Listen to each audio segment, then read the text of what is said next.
Okay, so welcome to today's peer learning series. Today's call marks the fourth of our year-long, mostly monthly learning series. And these calls, as many of you know, feature one or more of your peers who would like to share their experiences with you on each month's specific topic. So if you would like a full listing of the monthly topics we're doing this year, you can find that in CF Snapshot, the January e-newsletter, which is located in the resource section of the Iowa Council of Foundations website. So today's topic is programs and grants roundup, and focusing specifically on guidelines and priorities. We have three of your colleagues on the call today to share their experiences around this topic, and then at the end we will open it up for questions or any topic discussion items that anybody has. So first, Kelly Thompson, who's Director of Programs for the Community Foundation of the Great River Bend, will speak, and then next, Darwin Schipper, who's Board President of the Community Foundation of Jackson County, which is an affiliate of the Community Foundation of Greater Dubuque, and then Katie Faust, Grants Management Coordinator at the Community Foundation of Greater Dubuque. So each will share their experiences regarding programs and grant making within their organization. As a courtesy, please mute your phones while someone is talking and then unmute to ask any questions or add to the discussion.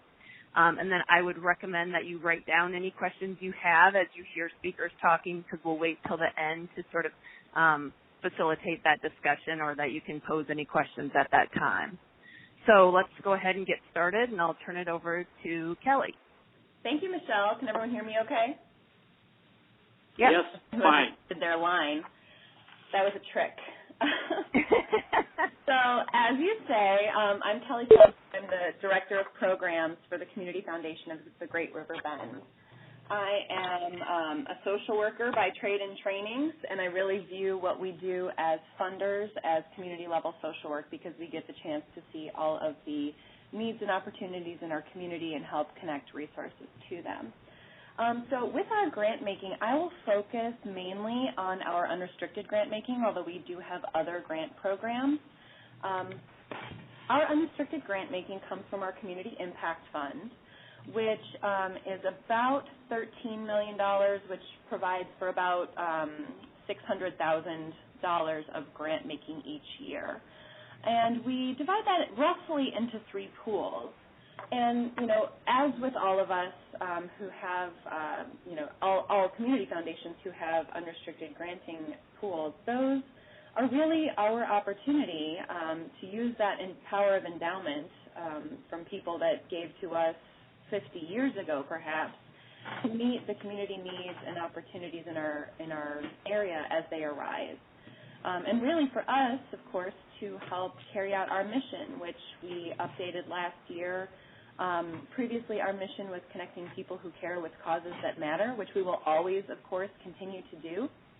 But we took a step up last year and decided that our mission was transforming our community through the generosity of our donors.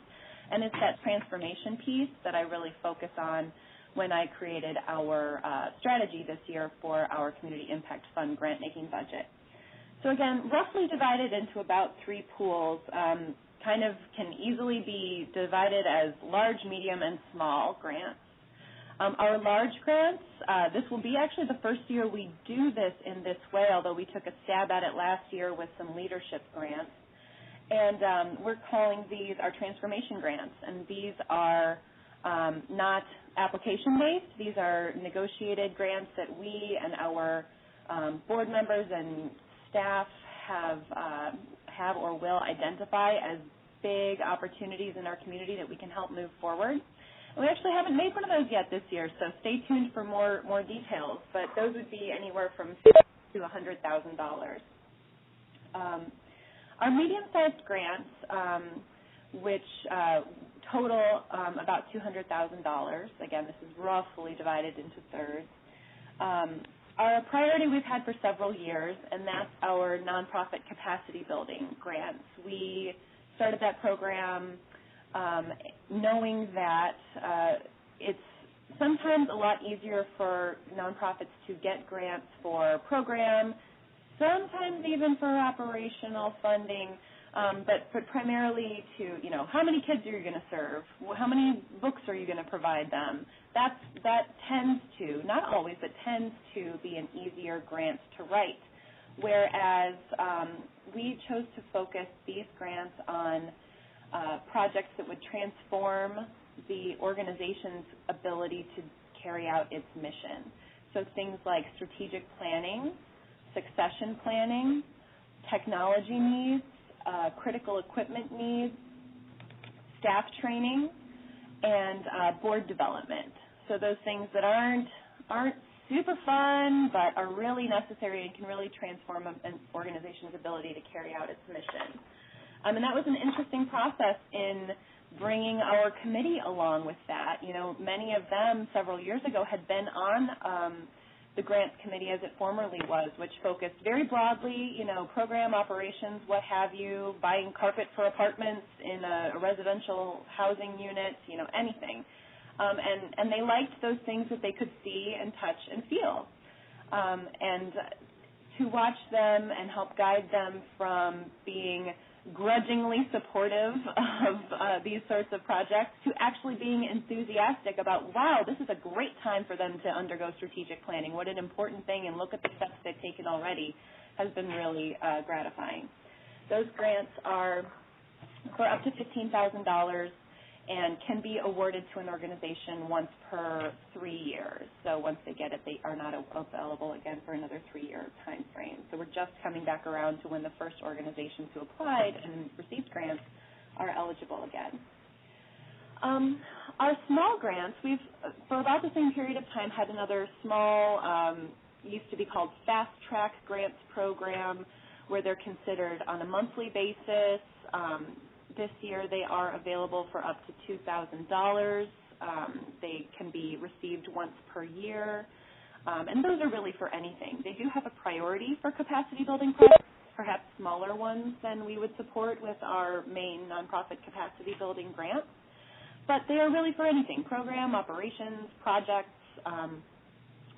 and they really serve for us that ability to connect with many different things going on in the community, and for them to connect with us. It really helps us hear about a lot of different things going on and learn about things that we might want to learn more about, or our donors might want to learn more about.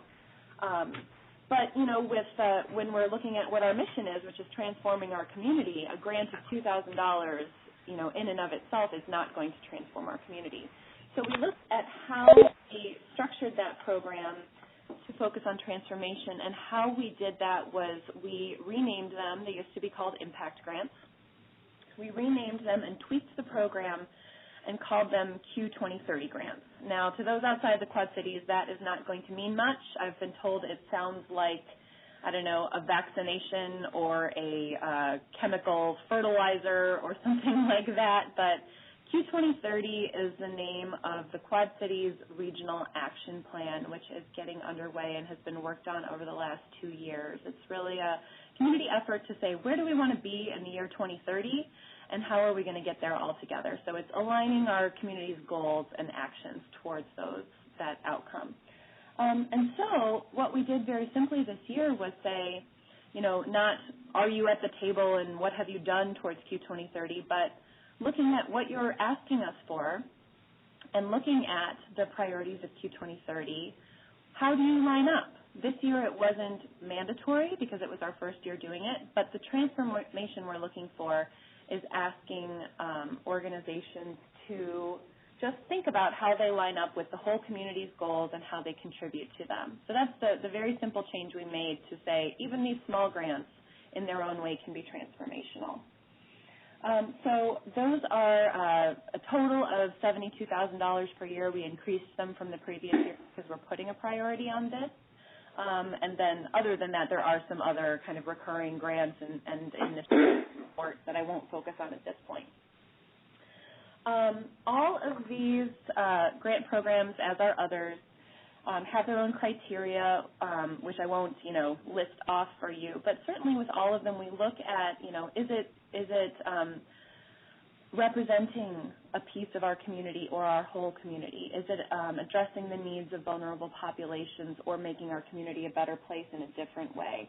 And whatever those criteria are, we try to be really transparent about them. We list them in detail on our website, not only the requirements, but the evaluation criteria. So those are available, if you want to look through the details on our website at cfgrb.org/grants. And I'm happy to answer any questions. But that principle of transparency and clarity on our criteria and priorities is important. I'll take just a few minutes now to shift gears and talk about another very complicated grant-making program, I guess you would call it, that we have, which is our Youth Philanthropy Program, Teens for Tomorrow. This is a program that has been in existence through us since 2002. We basically take teens from all the high schools in our area, Rock Island and Scott counties, our core service area here in the Quad Cities, and we teach them to be grant makers. We teach them not only about their community, but how to learn about their community, because we believe that it's important for young people in our area who want to expand their way of being involved in their community to learn how to give smartly, I don't know if that's a word, how to give wisely, perhaps, might sound better, how to explore and understand the needs and strengths and challenges of nonprofit organizations in our community and the people that they serve, and how to get involved in those areas. So this program, kids can be in it for up to 2 years. It runs on a school year. We start out the year in the first several months doing essentially, learning the basics about philanthropy and starting to do an exercise that takes a few months where they examine the intersection of what they care about. This is 35 kids, so they care about a lot of different things. So first they have to focus in on a few interest areas that they have. This year it worked out to be education, the environment, poverty, and health. So then they take that and they say, all right, well, this is what we care about, but also where does that intersect with what our community needs? And then what are our resources? They're very fortunate to have a designated endowment that supports their grant making and allows them to grant $10,000 per year. We have that because we initially started this as a grant making program out of our unrestricted dollars. They had $5,000 a year to grant. And several years ago, a former board member of ours passed away, and she hadn't started the program, but she cared about it a lot. She felt youth philanthropy was very important. So when she passed away and left part of her estate to the Community Foundation, our board designated that portion to Teens for Tomorrow. That was Arlene Elliott. I always want to make sure and give credit to her and her husband, Herb, who were big supporters.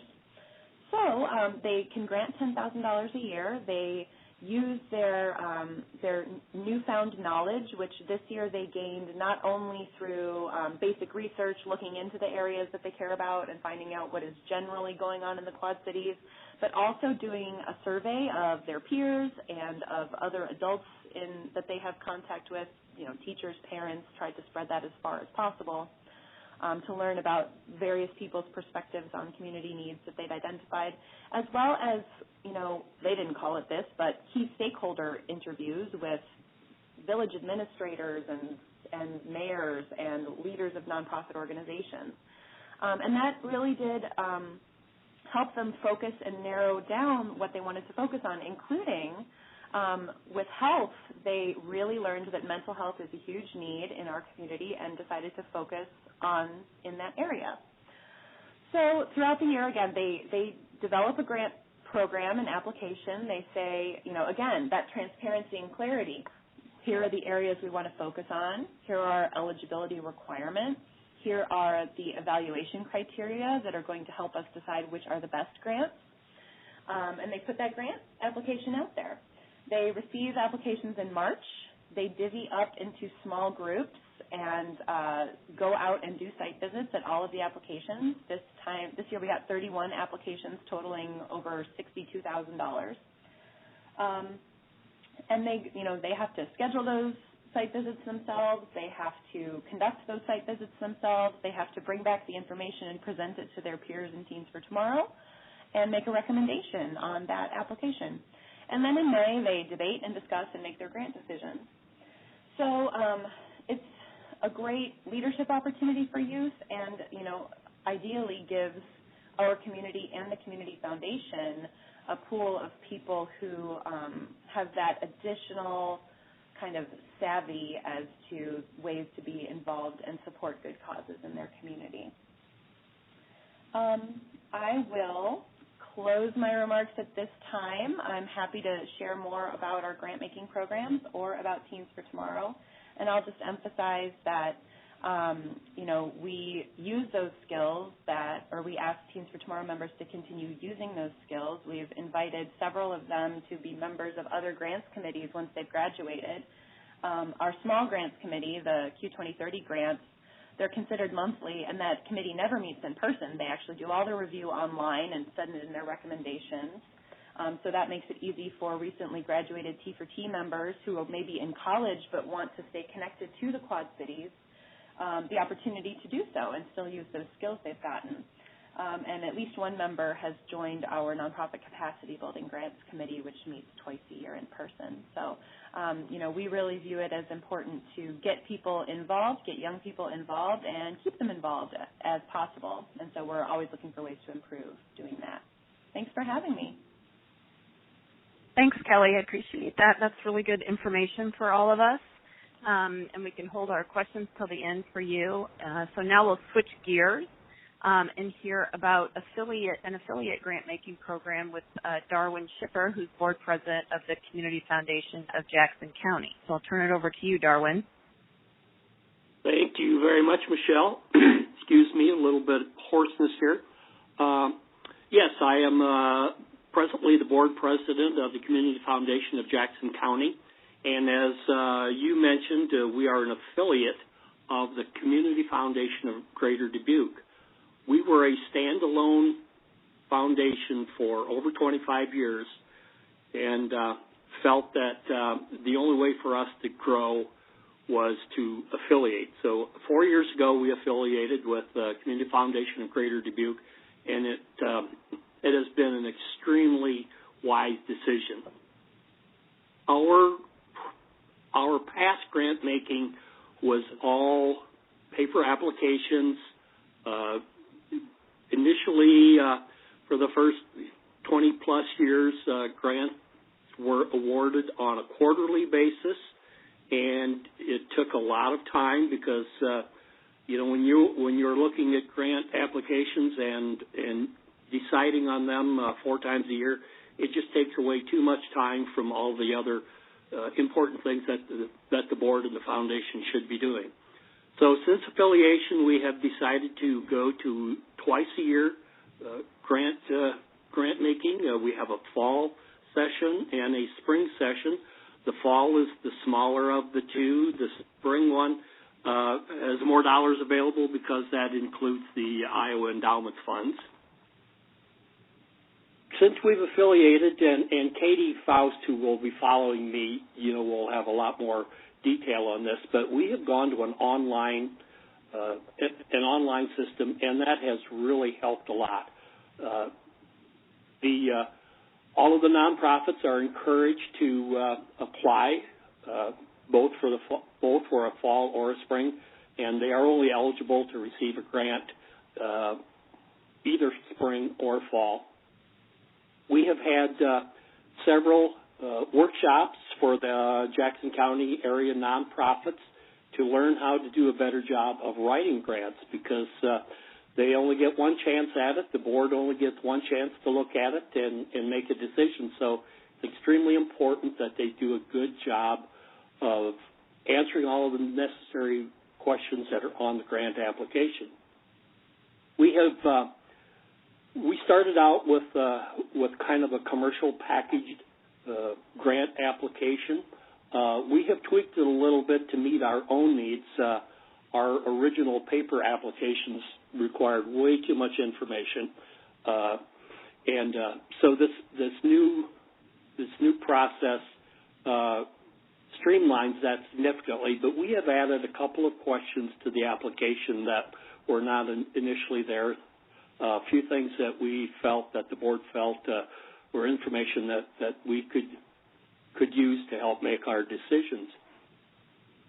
Another thing that our board did in the last couple of years was to try to become more focused on where we wanted our grant dollars to go. Initially, I've been on the board for 6 years, and initially we would receive a lot of grant applications for, as Kelly said previously, to replace carpet or do a re-roofing project on some building that was owned by a nonprofit, or we were doing construction jobs and buying stuff, and we decided to focus more on projects that are more beneficial to the young people, and also this past year on tourism and recreation.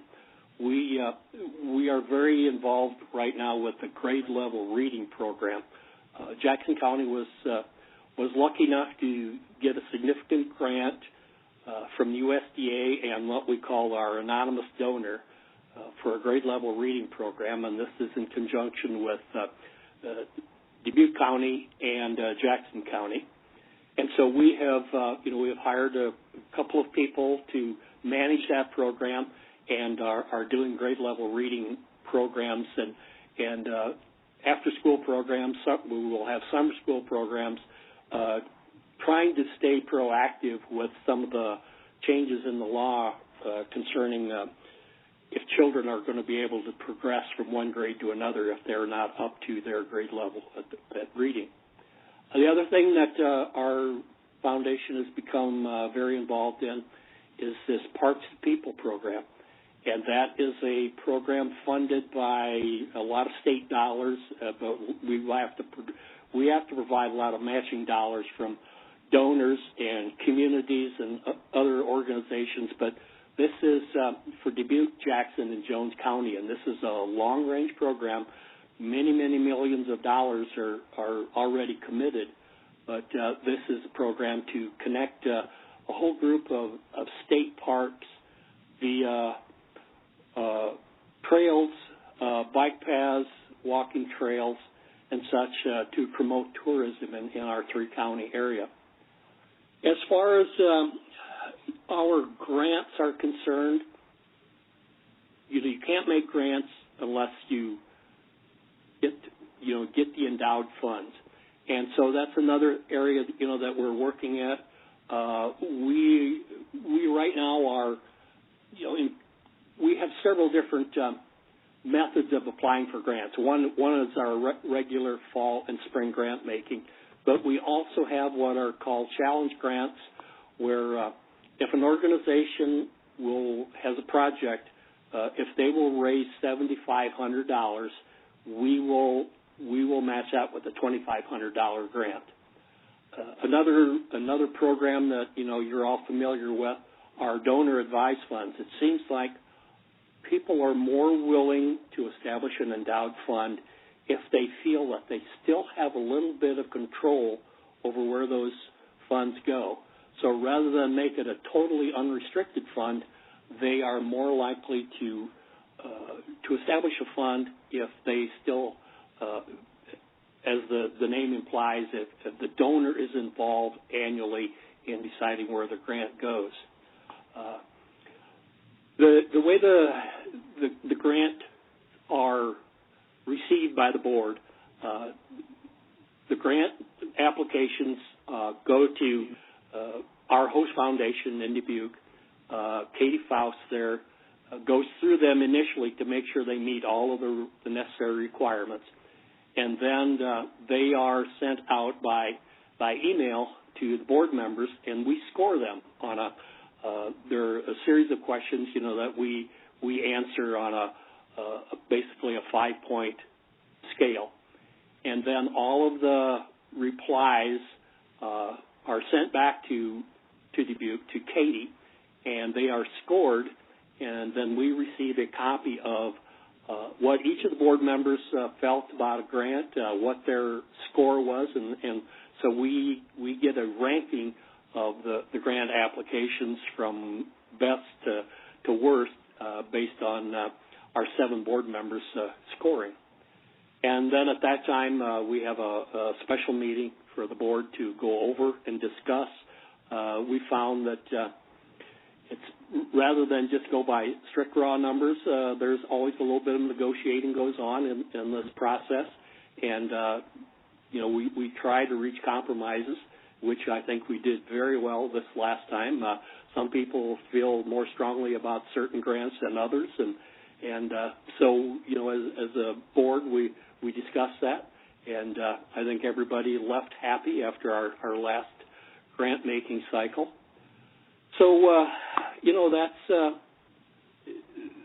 that's our story. We obviously don't have near the dollars to work with that, the larger foundations do. But what we do has grown significantly over the last 3 or 4 years since we affiliated. We're getting a much better return on our investments. We've established some significantly large new endowed funds. So we're very happy with where we're at, and we look forward to doing more and better things in the future. So I guess that's kind of my presentation, and I'll turn it back to you, Michelle. Okay, great. Thanks, Darwin. I appreciate you providing an affiliate perspective about some successful grant making that you've had in your area. That's helpful to everybody on the call, I think. So now I'll turn it over to Katie Faust for her presentation. Good morning, everyone. Just a little warning, we are doing construction in our building right now, so if you hear drilling behind me, I'll try to pick up the phone so you don't hear too much of that. My name's Katie Faust. I'm the Grant Management Coordinator here at the Community Foundation of Greater Dubuque.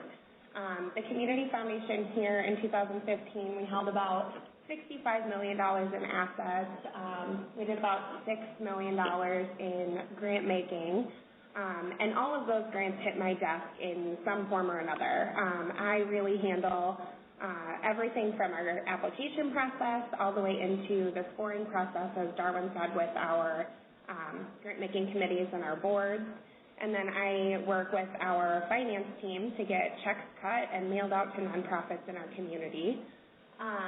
Today I'm going to talk a little bit about how we were able to revamp our grant processes. This really started with the implementation of Founded. That's our online grant management system. We really started transitioning into that system when I came aboard the foundation about 3.5 years ago full time. We were largely transitioning programs from paper applications, binders, all of those things that you see in grant processes to an online review, grant application, review, and reporting process. We really looked at this transition as an opportunity to kind of audit our processes. We wanted to ensure that what we were moving online was a consistent, solid grant program. So just for a little background, we were looking to move processes including our CFGDs, unrestricted grant dollars, those are our community impact grants. We have a women's giving group and a youth philanthropy board with the Community Foundation of Greater Dubuque. We also hold 2 corporate grant programs. One of those is very large. Our Tyson's More for Your Community grant program last year took in about 375 applications, and we anticipate that just going up as that store spreads into Illinois, Wisconsin. We also hold 6 affiliate grants. 4 of those include the county endowment dollars that are given every year. And then 1, Jackson County has an active youth philanthropy board. We also hold some other specified grant programs, including Grants to Green, which is a grant program focused on energy efficiency, and Grants for Tech, which is a program geared towards helping nonprofits take advantage of technological upgrades, and that will help then further their mission. So the first thing we did before we moved anything online is we pulled all of the information from our grant processes. So that included all of the grant guidelines, all the applications, the reviewing criteria, the award and decline letters, the grant agreements, the follow-up reports. We pulled all those documents and put them all in one place. And what we found kind of by doing that was really just a lack of consistency throughout our programs.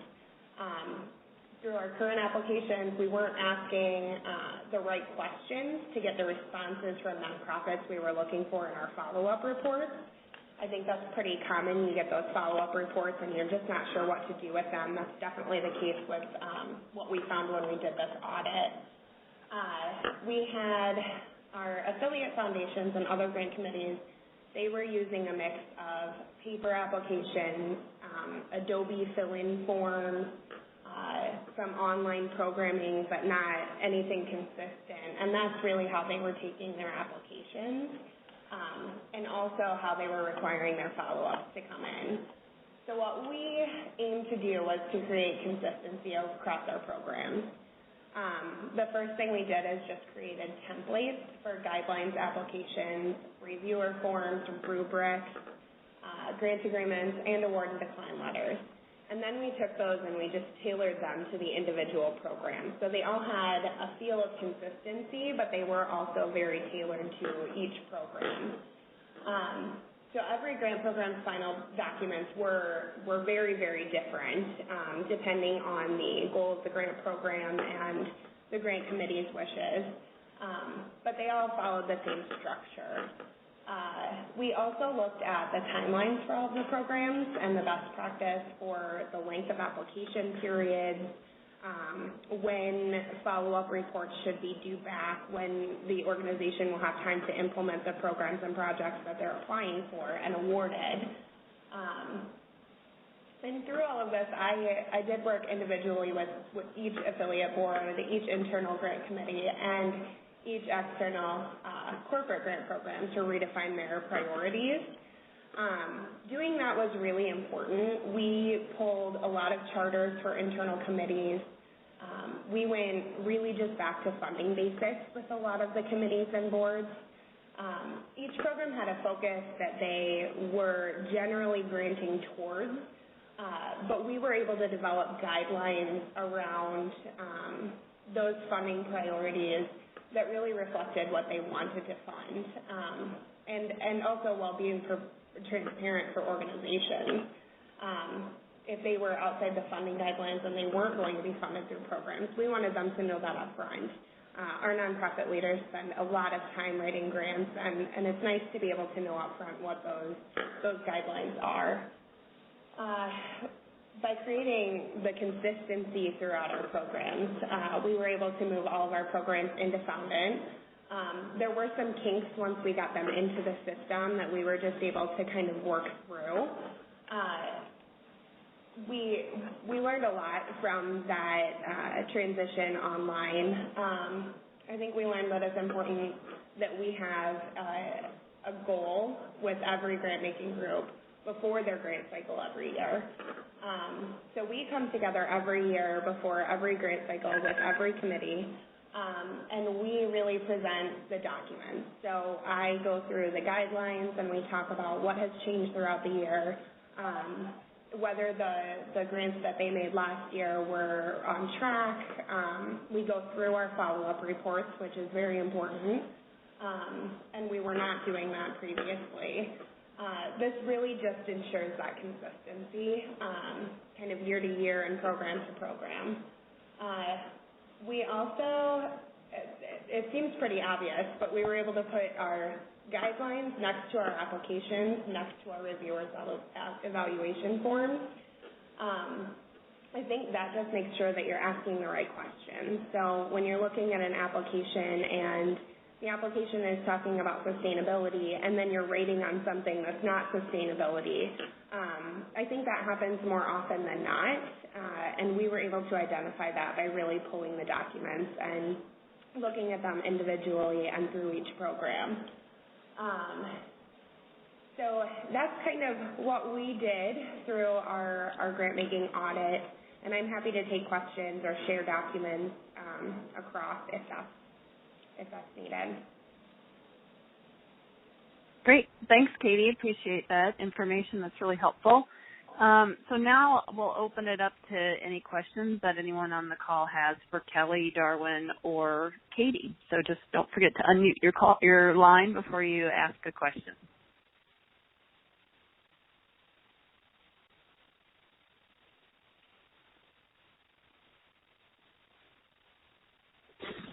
Hi, this is Tam from Hardin County. Hi, Tam. Go ahead. Hi. I want to make sure you can hear me. This is really going to be a thing we're going to talk about at our board meetings, is the online process. We had our grant applications, guidelines, budget, everything online with the fillable blanks, but we still had our participants print the copies and send it the hard copy. What's your process? Do they just automatically go into an online thing right to Dubuque, or how do you do that? I'm happy to answer that question. This is Katie again. We also had that problem right at the beginning. I got a lot of envelopes with paper applications that someone had filled in and then printed back out. A lot of times what I do is I really just reach out to the nonprofit and say, it's great that you sent this application, but let's work through the process to get it into the online system. And the other thing is, especially with Foundin, once they create that organizational profile, they're in. So they're logging into that same profile every time and seeing their past applications. So kind of once you get through the process once with them, they probably will be able to do it the second and hopefully third time. And that's a program that Dubuque sets up for all of your affiliates, right? Correct. Yep. We hold the license for our Foundin program, and then we run all of our affiliate programs and our corporate programs through the same online system. Okay. Thank you. And I can jump in there, too. This is Kelly. I want to build on one of the benefits that Katie described. We also use Foundin as our online platform, and for organizations that may have turnover, whether they're run by volunteers or by staff, we would sometimes, back when we were on paper, get, I know I have a report due, but I don't know what the grant was for. Can you send me the application? Well, at this point, we just get that person a login, associate them with that organization, and they can see that whole history, and they know what they're reporting on at that point.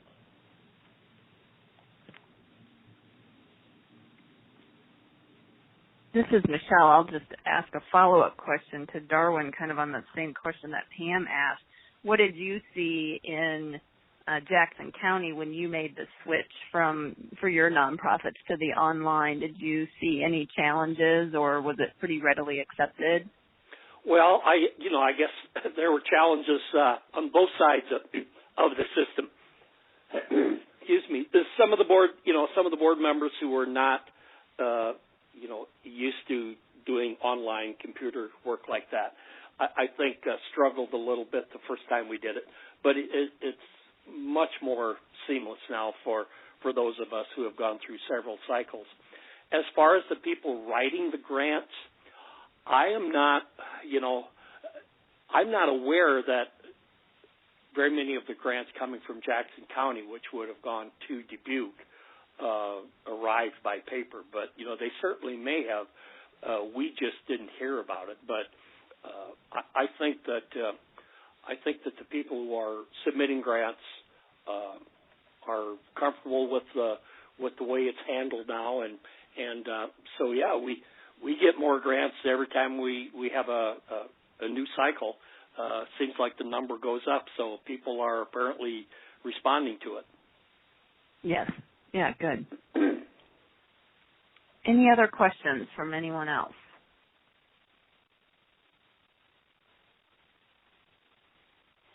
This is Michelle again. I will ask just one question of Kelly. You mentioned briefly a transformational grants program that have begun for sort of big opportunities that you want to fund in the Quad Cities area. Can you just talk for a minute about are you using an RFP process for that, or how do you how do you identify who you're going to fund, and then how do you are you just working with them directly, or do they have to submit some kind of application? That's a great question. I'll answer that based on what we did last year with our first stab at this. We called them leadership grants.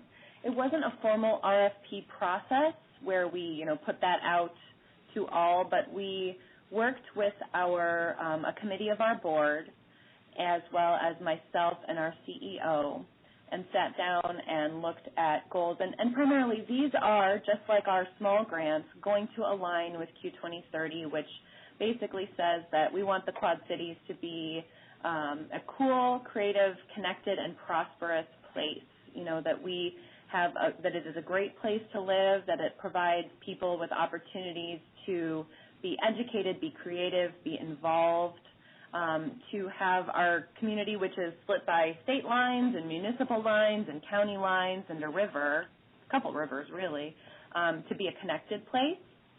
And then, of course, that our economy is prosperous, that everyone has an opportunity to have success here. So we looked at a broad range of options of existing opportunities that we were aware of and that our board members were aware of through our various community connections. And we honed in on 2 of them last year. And we worked directly with those organizations, made them aware of the opportunity. They did submit a proposal with particular, after the discussions, they did each submit a proposal with the particular information we were looking for. We went through 2 rounds of board meetings on this. The first one just to basically get the full board aware of the process and the opportunities we were exploring. We got approval from the board to move forward with the full proposal for each of those organizations. Then went back. I worked directly with the organizations to make sure those proposals were complete. We took them back to the board subcommittee with in-person presentations from each of the organizations, and then presented the proposals to the board, and they were approved. So that was last year. One was both focused on poverty in particular, coming at it from 2 different angles. One was to start a new fund in our area through an organization that coordinates housing and homelessness opportunities on both sides of the river here, to make rapid rehousing dollars available, meaning, not just shelters, not just transitional housing, but an additional piece of that homelessness continuum that will move people quickly back into housing and support them as they transition through the next 3 to 6 months with intensive case management, or prevent them from becoming homeless in the first place by allowing them to have a little bit of a subsidy to stay in their housing and, again, get that case management. So kind of more of a formal approach, recognizing those connected organizations who had worked together for about 20 years on various issues around housing and homelessness. And then the second one was our local opportunities community, which focuses more on the informal way of helping people in poverty by pairing them with mentors who can be that support long after a case manager is gone or long after their formal involvement with the program, just someone to be in their lives, to care, to hear things out, and to support them as they move out of poverty. Good. Thanks for sharing that additional information. I thought that sounded like a unique program that we could all kind of learn from. So I'll thank everyone for participating in today's Peer Learning Series call. This series will take a short break for the remainder of the summer as we host 2 webinars on board development, one on July 13th regarding building an effective affiliate board, and then a second webinar on August 10th about utilizing your board for resource development. And both of those webinars will feature a consultant that we are working with, Tony Macklin. He was at the Connect conference last year, so some folks might have met him then. We'll hope that you will be able to join us for one or both of those webinars, and you can look for more information about them in this July edition of the CF Snapshot, which is our e-newsletter. So thanks, everyone, for your participation today, and have a great day. Thank you. Thanks, Michelle. Thanks.